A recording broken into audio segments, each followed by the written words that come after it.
Hello and welcome back to this Let's Play of Planescape Torment with myself, Waze, and the Nameless One and Morte. We are here in this tavern. I can't remember the name of it now.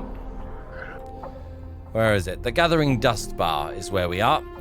We've been chatting to people. I think we need to chat to more people. And I think we just need to explore the town. Find out who's about. We have no idea who we are. We've spoken to someone, some kind of ghost who seems to know us and says that we are some kind of powerful creature who has the ability to bring people back from the dead, and that we keep coming back from the dead as well. So it's all rather intriguing. So let's go and see who else we can talk to. Let's have a look at our journal. We had quests. Also realised need to go back into the mortuary because there was the whole journal thing, still haven't found. So maybe you need to look a bit more in there. There was that thing about the zombie or the skeleton numbered 42 that I remember. And also, apparently, I thought we'd given the fluid and the needle to this Iveen, but apparently we haven't. This isn't showing as completed. So we do need to go back into the mortuary. But while we're out, we will explore the area and maybe do some of these quests here just to see what they uncover. So, who have we got? I'm gone. We've got a few different people What's in the here. hold up? Let's go and speak to this dustman. You see a somber, pale-faced man in black robes. He is staring silently into his drink. Greetings. The dustman looks up. Yes? You mind if I ask you some questions? Not at this time. The dustman becomes silent and turns back to his drink. Okay. What about this one? You see a somber, pale-faced man in black robes. He's staring silently into his drink. This seems to be the dustman's way, it would seem. Can I ask you some questions? Not at this time. They're not very talkative. What about the zombie worker? This female corpse is dressed in a heavy burlap shirt covered with food and wine stains. Her lips have been stitched closed and her arms and legs are wrapped in several layers of bandages. The bandages seem to have been soaked in preservatives to keep the corpse fresh. As a result, the corpse's rotting odor has been replaced with an equally repulsive vinegar smell. So are you doing anything later? The zombie continues to stare at you. Fair enough. I had a feeling that, as you turn away, you notice Morte staring at you. Huh? What is it? Did you see the way that cadaverous beauty was staring at me? Morte's teeth chatter, as if in anticipation. She was looking for some lucky cutters to thaw her coffin. Please don't start this again, Morte.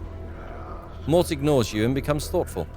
I don't really mind the attention, actually. It's just that I like to be seen something more than just a skull, you know? I have feelings that go beyond my base animal instincts. I want courtship, not some fortnight fling around the mausoleum. Morte, keep it up and I'm going to fling you somewhere. Whoa, Chief. Morte backs slightly out of arm's reach. Women, they appreciate lovers, not fighters. Morte, you are perhaps the last person I would ever take romantic advice from. If you had half the sense you died with, you'd know better. Morte's voice rises to the new heights of smugness. When it comes to the annals of love, I wrote 'em all. Whatever, Morte. Let's go. Let's see. Zombie bodyguard. Let's talk to this Emmerich. Again, you see a heavy-set man with dark skin and grim features. He is dressed in dustman robes and regarding you with a stony gaze. Greetings.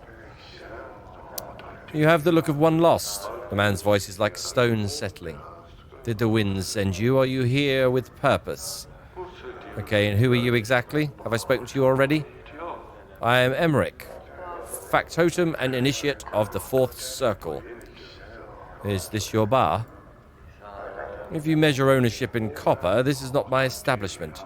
If you measure ownership in spirit, it is mine. He pauses as if trying to emphasize a point. The dustmen here are my students. They are under my protection. Okay, Emmerich, mind if I ask you some questions? Emmerich waits. Okay, what can you tell me about this Dustman faction? Dustmen seek the true death. Some call it oblivion, but this is incorrect. To Dustmen, the true death is freedom from the chains of this false life. Okay, what do you mean false life? This life that many cling to with their emotions is a false existence. As long as one clings to it, they will continually be reborn into it. One must divest themselves of emotion to escape this cycle. Okay. Fair enough. I'll run with this. How's your faction organized? Dustmen are organized into 5 circles. The 5th circle is made of the lowest rank of dustmen, initiates. The 1st circle is comprised of the highest ranking dustmen, the ruling body of our faction. Okay. Look, I don't know if you've come across one in your travels, but I'm here in search of a journal. These eyes have seen no journal. Perhaps your search will take you elsewhere. It was a long shot, but... Okay. I'm also searching for a man named Pharod. Have you seen him? I would know why you seek the collector Pharod. I just wish to speak to him. As do I. He has made such a thing difficult. He speaks through other men. Emmerich falls silent for a moment. When 2 men speak through other men, little is said and much is lost. Okay, rather philosophical. Do you know where I can find him? It is not known to me where the collector Pharod is. He hides from the eyes of the dustmen. I would seek other collectors and ask them your question. Fair enough. In that case, I'll be off. Thank you.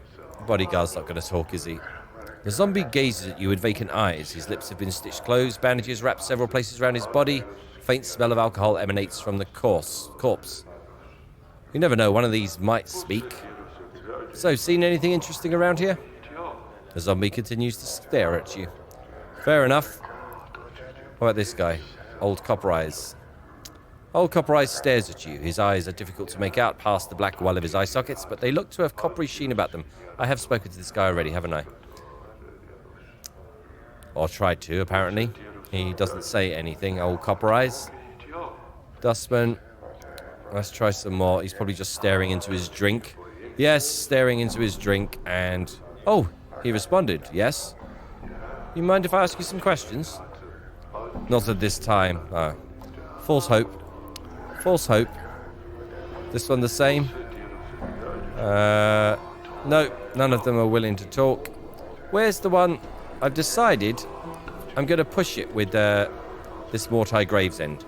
Ah, traveller. Morte smiles as he sees you. We meet again. How may I help you on this fine Sigillian day? He looks hopeful. Come to sign the contract, perhaps?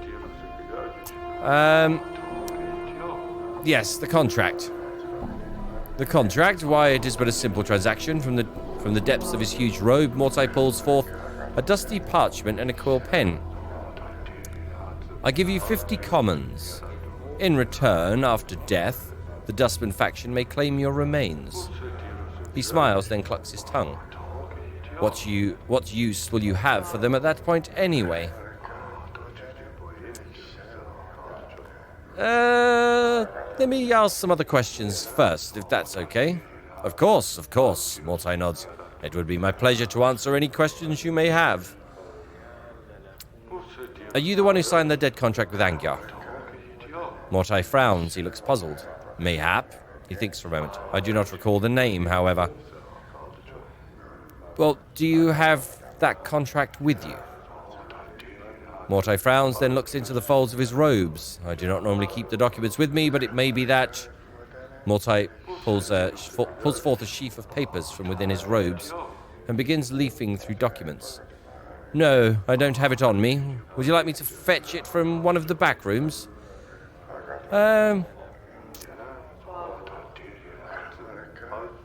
Now, do I want to see if he has the contract and then grab it and run off? Whether I can even do that, I don't know, but it might be an option. Or do I just cut to the chase? Let's let him get the contract. If you could, I would like to see it. Hold on a moment. He steps up from the table and departs. So we shall wait. Updated my journal. After a while, Morte returns, a dusty piece of parchment in his hands. He holds it up, allowing you to see it, but he does not allow it to leave his grip. Okay, let's have a look at it. There it is, sir. Angyar, a very somber fellow, was quick to sign. He clucks his tongue. And now, a much richer fellow. You glance over the contract. It looks genuine and very official. Okay, very well. All looks in order.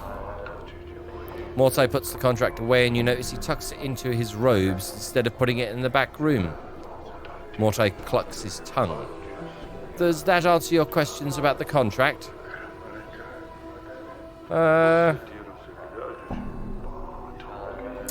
I'd like to settle that contract. Morte looks wary. I'm afraid that is impossible. The contract is signed, settled, and binding.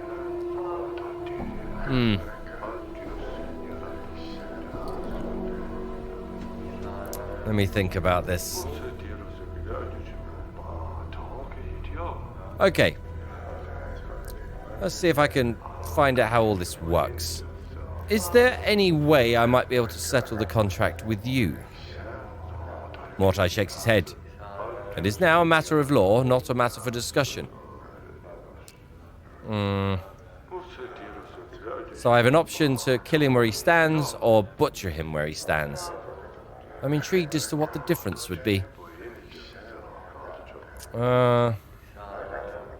One's a bluff and the other one's truth. I like it. The bluff is killing him, the truth is butchering him. Fine.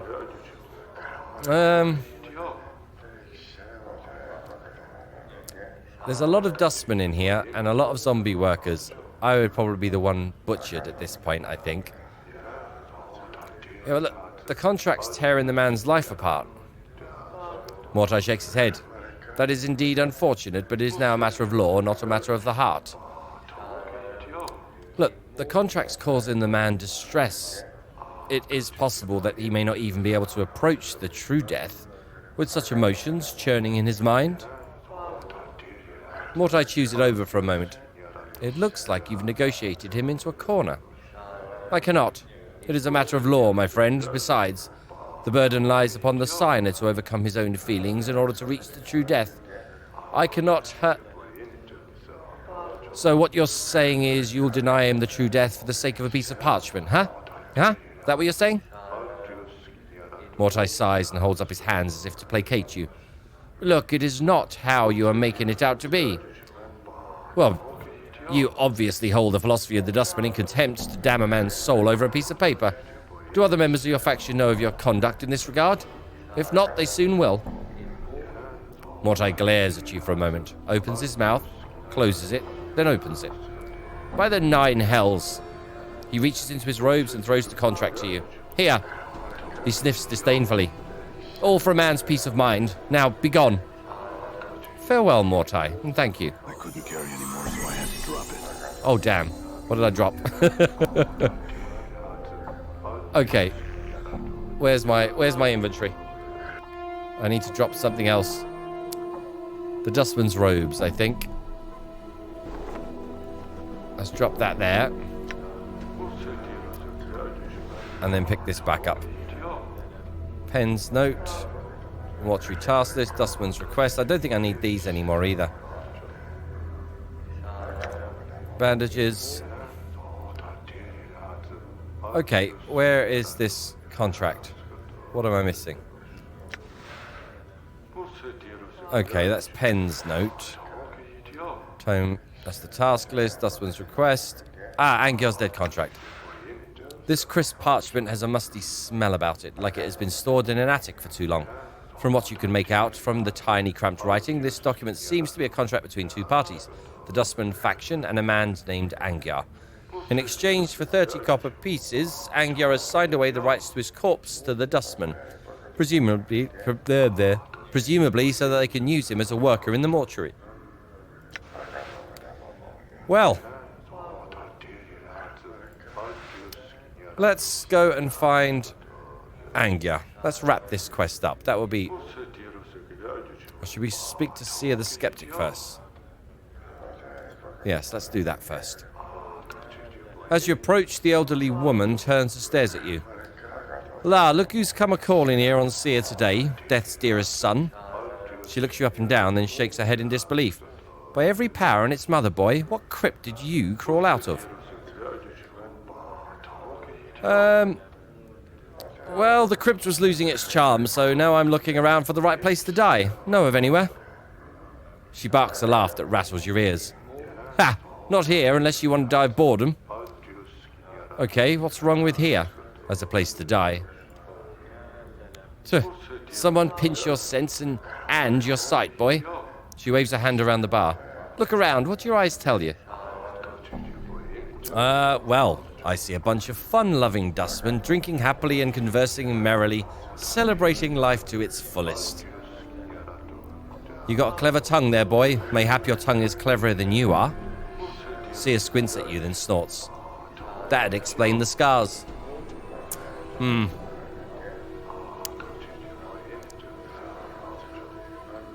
Let's have a look. Yeah, but it doesn't explain why a dustman is standing here ridiculing other dustmen. Care to answer that one? Are you a dustman? A dustman, I suppose. Sere sniffs. I've seen enough sand pass through the hourglass while wearing these robes. This body's almost ready to pay the ferryman. She chuckles, but there's not much mirth in it.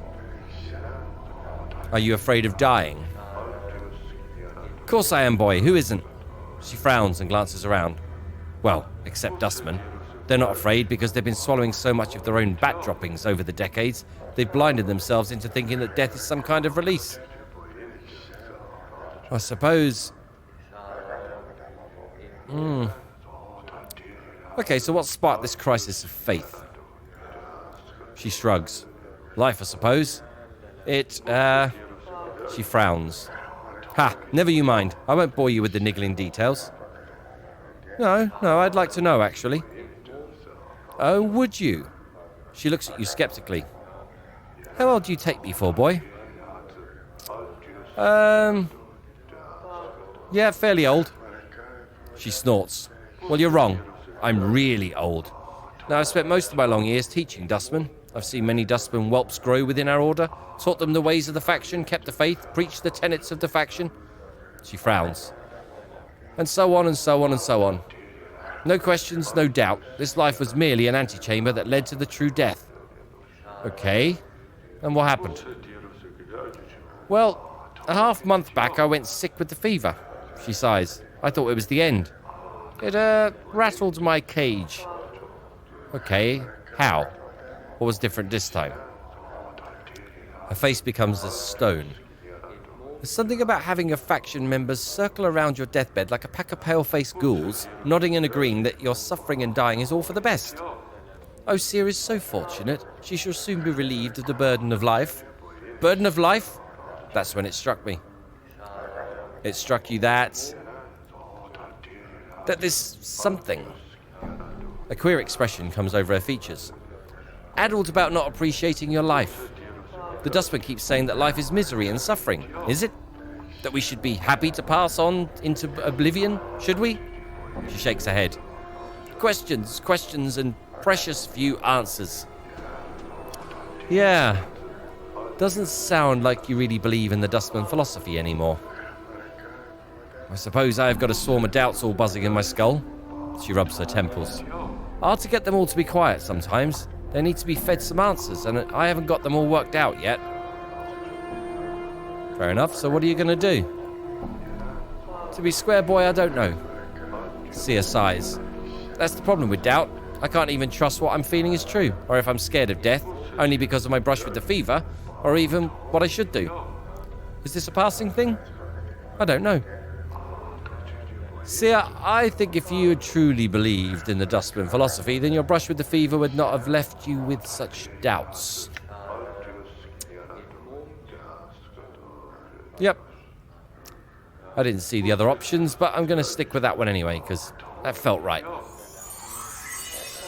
Sere stares at you, then nods slowly. Maybe so, maybe so. She frowns, her face wrinkling up in concentration. I'll have to chew it over some more. Well, you should. It's no small matter. Now, enough of me rattling on about my woes. Sere stares at my scars. You look like you've shared a few handshakes with death yourself. Hasn't that changed your views somewhat? Doesn't it make you appreciate life a bit more? Well, I'm not supposed to tell anyone about me. I can see that being problematic, though. Do I need to take a few risks, maybe? I suppose if I'm going to tell anyone, better to tell this person. Let's test it out. Well, my brushes with death are a lot closer than those of other people, I think. I can't seem to die. Well, at least as far as I know. Sere blinks. You're rattling my coffin.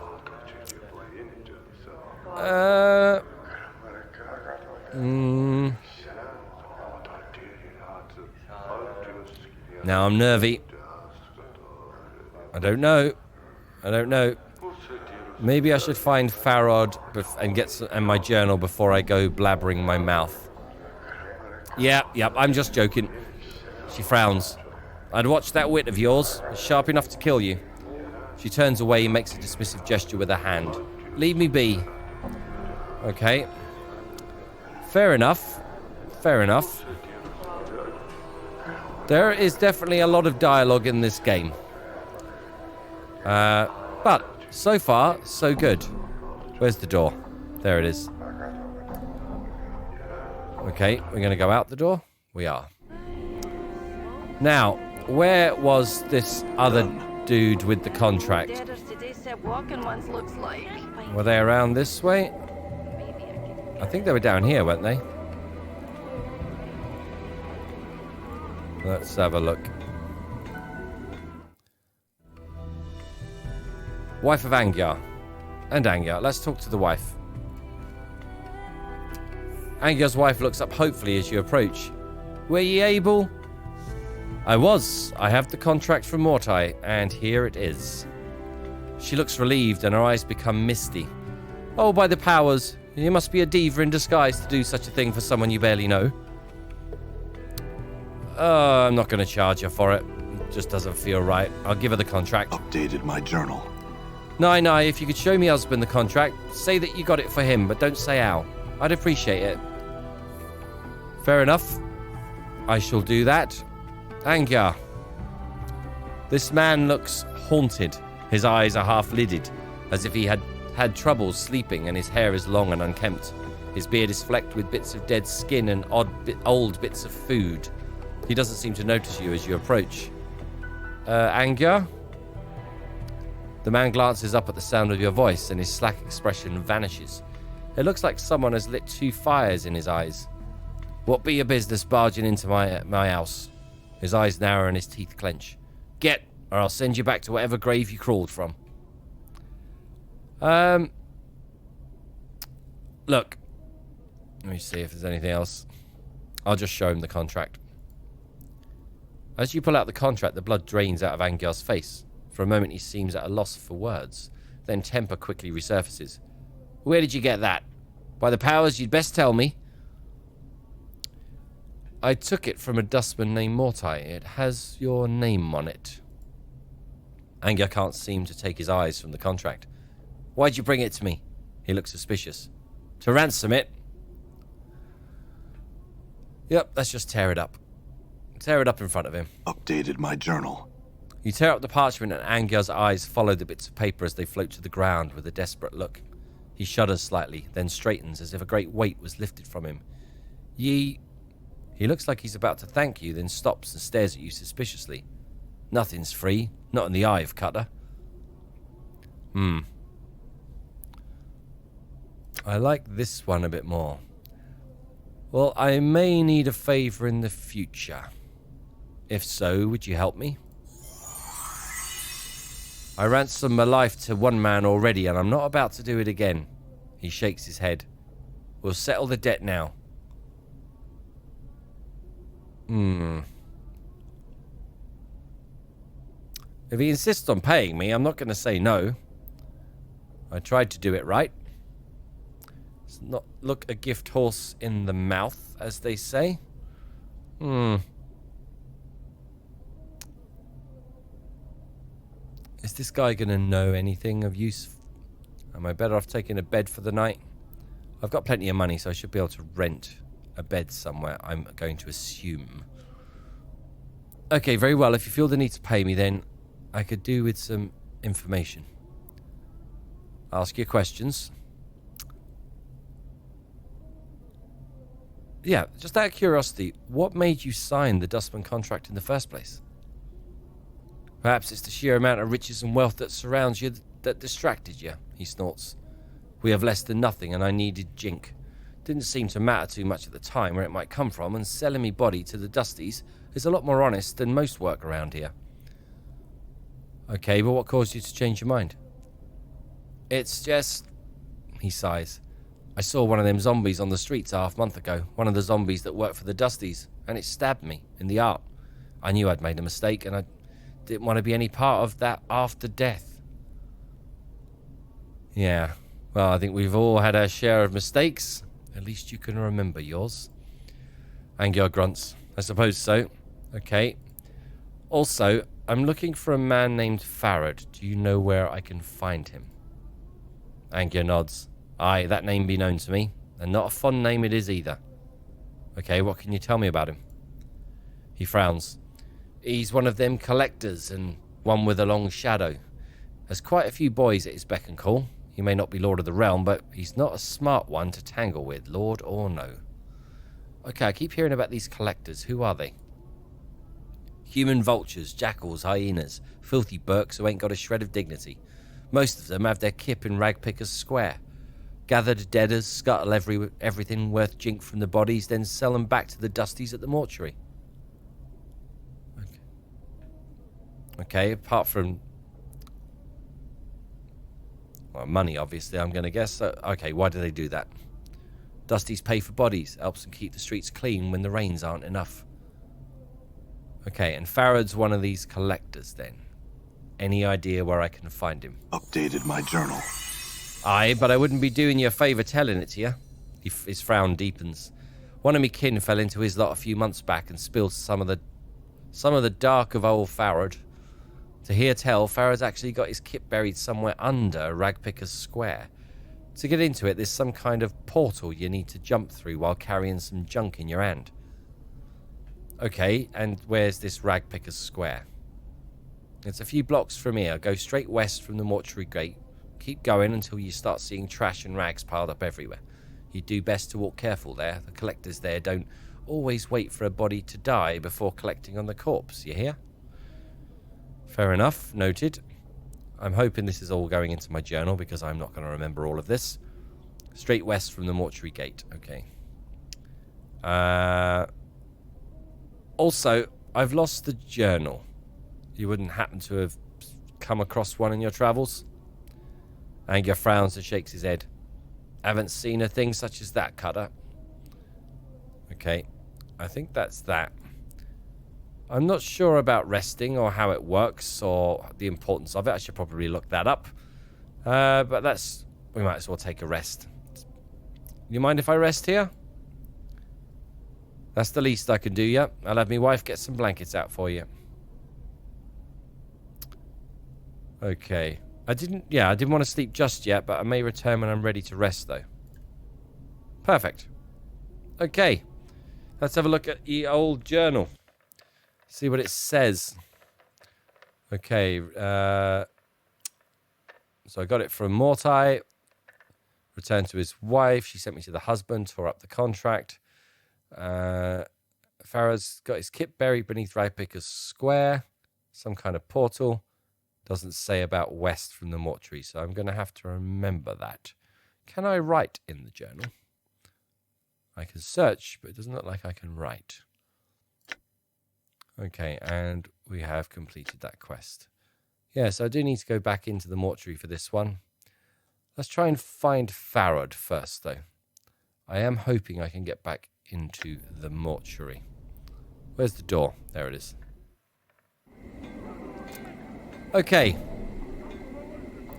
Let's have a wander, shall we? This is the mortuary, I think, isn't it?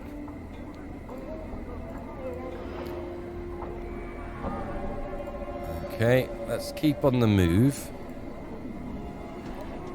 Looks like the Dusty's lost one of the deaders. Can't find any dead. Let's see what else. This is Got a Dusty.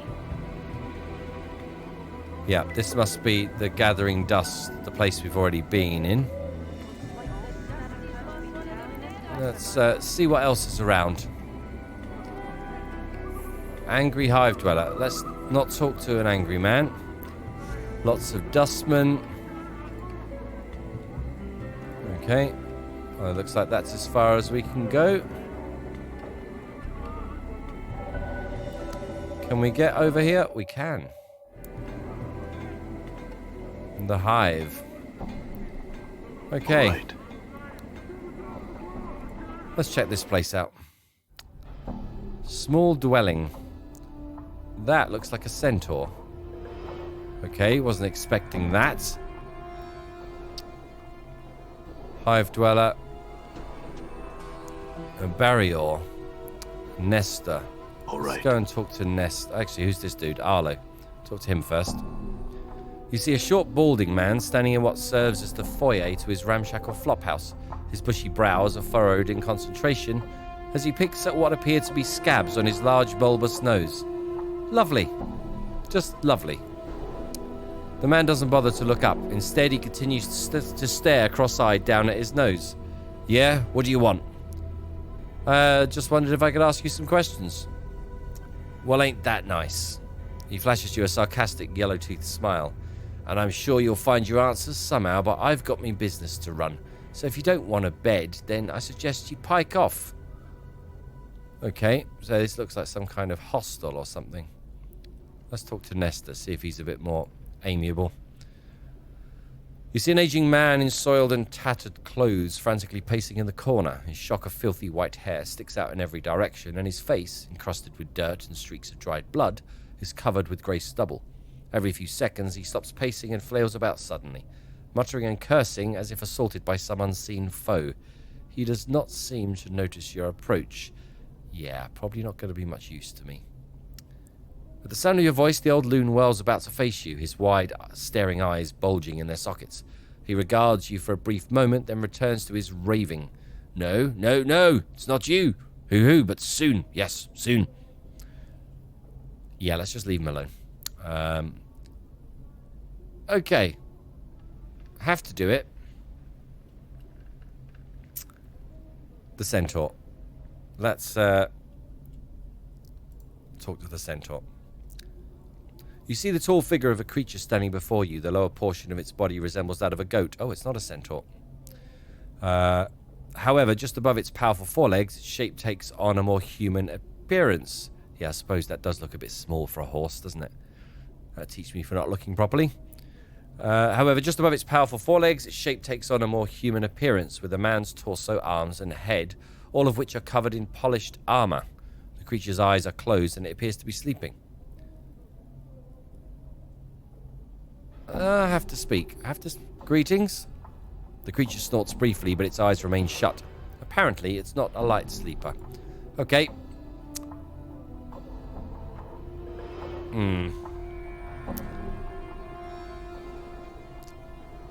Again, still not sure how the whole stealing thing works in this game, whether or not. Let's do a quick save just to test it out. There's nothing in there. What's the betting that the... I was going to say the creature wakes up. But nothing to take. All right. Which way should we go?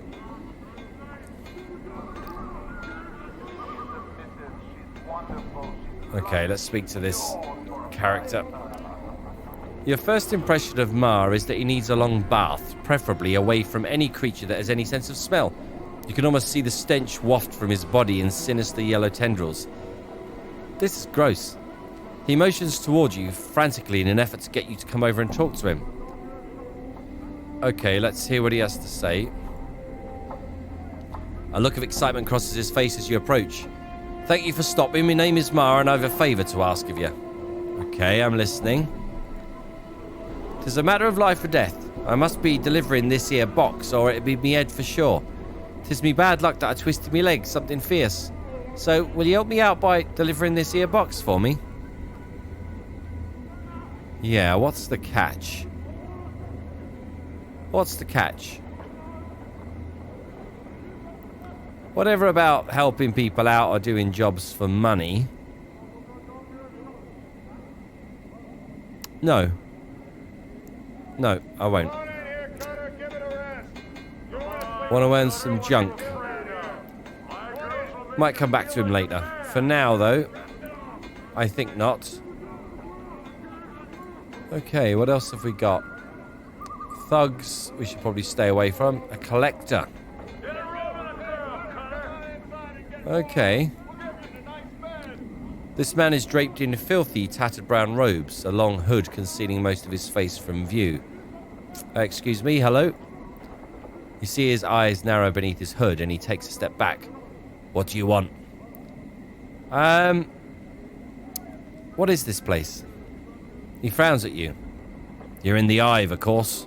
Dirtiest bit in all of Sigil. Where you come from, Cutter? You from the Prime or something? No, I just had some questions. He raises an eyebrow. I've some for ye then. Like what? What did you want to know and how badly did you want to know it? What could you tell me about the collectors? Look around you, Cutter. I don't make enough jink to go lighting up the dark for nothing. It'll take a bit of coin, it will, if you wants the chance. Let's hand him a couple of coins. He scoffs. Even Dusties pay more than that, Cutter. You must not need to know that much of anything. Alright, I'll give him 5 more. He studies the coins for a moment as they lay in his hands. He pockets them swiftly. Ask. I'm looking for a man named Pharod. He narrows his eyes suddenly. Pharod? What about him? You seem suddenly wary. Why? Pharod. He spits, sneering contemptuously. Ragpicker's Square is Sharegrave's. Me boss's territory. You see? Pharod and his dogs came in a whiles back and tried to oust us. We fought them off, we did. So's they're all in hiding somewhere now. We still catch one of his lads now and then, round the square. Usually we turn him into a quick spot of jink at the mortuary. The piking sods. Okay. What can you tell me about Sharegrave? He's me boss. Cast a shadow over a whole mess of collectors, he does. I'd stay away from him unless she got right good cause to talk to the man. I've never spoken with him personally myself. Okay. You any idea where this Pharod is? I know where the rat bastard isn't. He ain't where most of the collectors call Kip, in Ragpicker's Square. But that he's close by there somewhere's the chant. Okay.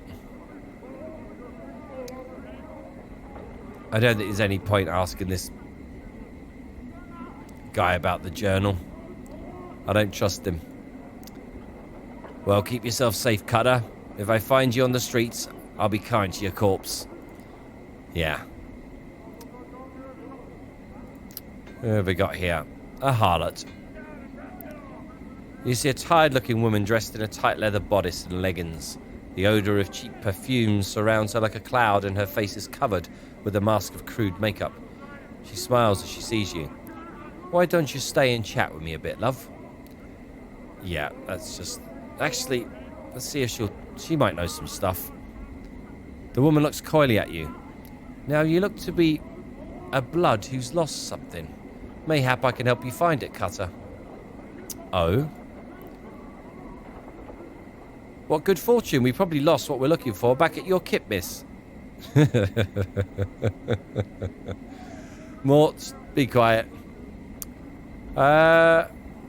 Maybe you can help me find what I'm missing, miss. Her tone becomes businesslike. I love. Now, there's the matter of a finder's fee. Yeah, okay. Ugh. Don't know this place. Don't know who to trust. I've already spent some money. Not finding much out.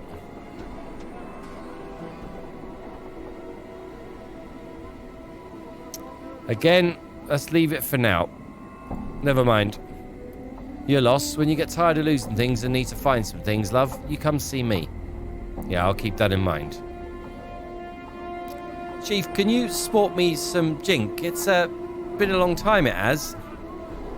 Morte, I'm not even going to ask you how you intend to accomplish this. The woman breaks in. It's twice the cost for the or any other degenerate. What's a Mimir? Mimir's a talking encyclopedia. That's me, Chief. Well, look, guys, don't sweat it, Morte. From the looks of her, I'm probably saving you from dying twice. May a pox shrivel your innards. You have the stink and fashion sense of a goat herd, and you're twice as ugly. New taunts, all right. Morte stares, hypnotized, as the harlot lets loose a stream of obscenities. At the end of the verbal avalanche, Morte is silent for a moment, then turns to you. Wow, Chief. Got a few more taunts for the old arsenal? He turns back to the harlot, who is catching her breath. I'm also in love. Oh dear, Morte's going to be trouble. Morte is going to be trouble. I can tell. What have we got here? Vines with black leaves. The stems look extremely sharp. This place is, I have to say, the atmosphere is pretty good. Does the sound effects, I know it's an old game, but I like, it feels rowdy and dangerous. Ragpicker's Square, okay. So maybe we may be able to find Pharod. But I think we'll look for Pharod in the next episode. Thank you all very much for watching. I do hope you're well, and until next time, take care.